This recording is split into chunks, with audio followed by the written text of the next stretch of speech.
Untuk mendapatkan apa yang disebut sebagai kebahagiaan, seringkali kita harus membayar sesuatu, dalam arti Anda harus mengorbankan sesuatu.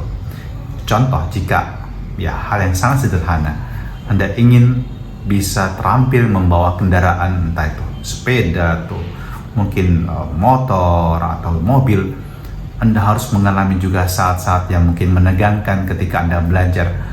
Mungkin Anda jatuh dari sepeda Anda, mungkin Anda nyerempet, Anda mungkin membuat mobil Anda naik ke atas trotoar dan seterusnya, Anda menabrak mungkin pintu rumah Anda sendiri. Tapi itulah, hanya dengan melalui proses tersebut orang kemudian belajar dari kesalahan, orang belajar dari kekeliruan, orang belajar dari jatuh dan bangun, dan kemudian dapat menjadi pribadi yang terampil dalam hal yang kecil seperti itu. Demikian juga bagi anak-anak sekolah, kalau ingin mencapai cita-cita, apa yang harus dilakukan?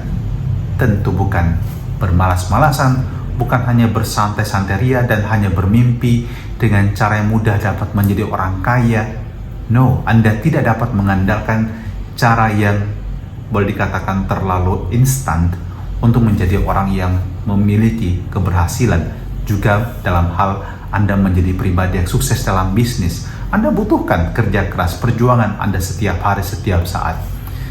Membangun keluarga pun demikian. Bagi Anda yang sudah berkeluarga, Anda pasti mengerti apa yang saya katakan.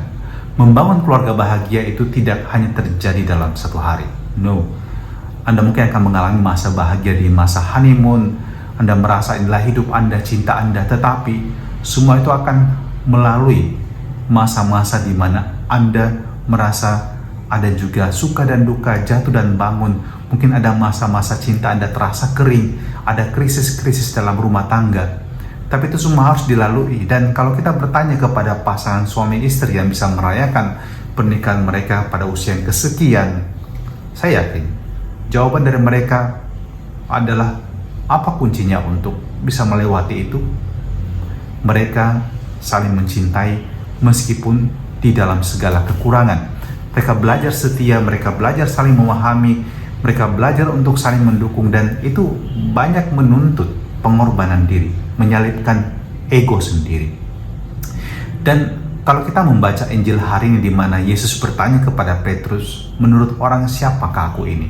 Dan Petrus memberikan jawaban-jawaban, dan kemudian jawaban dari Petrus sendiri adalah, dan engkau adalah Mesias.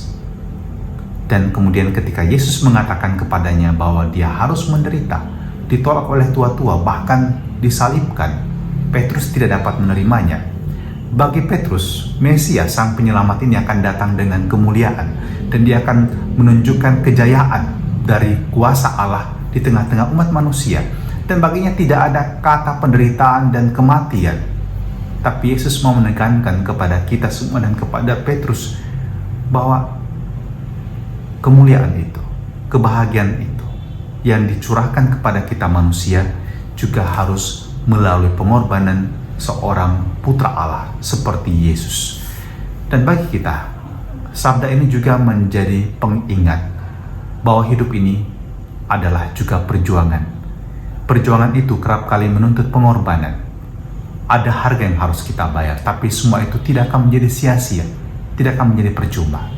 Jalani, pikul salib Anda, dan terimalah kemuliaan bersama dengan Allah yang telah menunjukkan kepada kita jalan salib sebagai jalan untuk masuk di dalam kebahagiaan dan kemuliaan. Dan terimalah berkat Allah yang Maha Kuasa untuk diri kita, perjuangan kita sepanjang hari ini, juga keluarga kita masing-masing, dalam nama Bapa dan Putra dan Roh Kudus. Amin.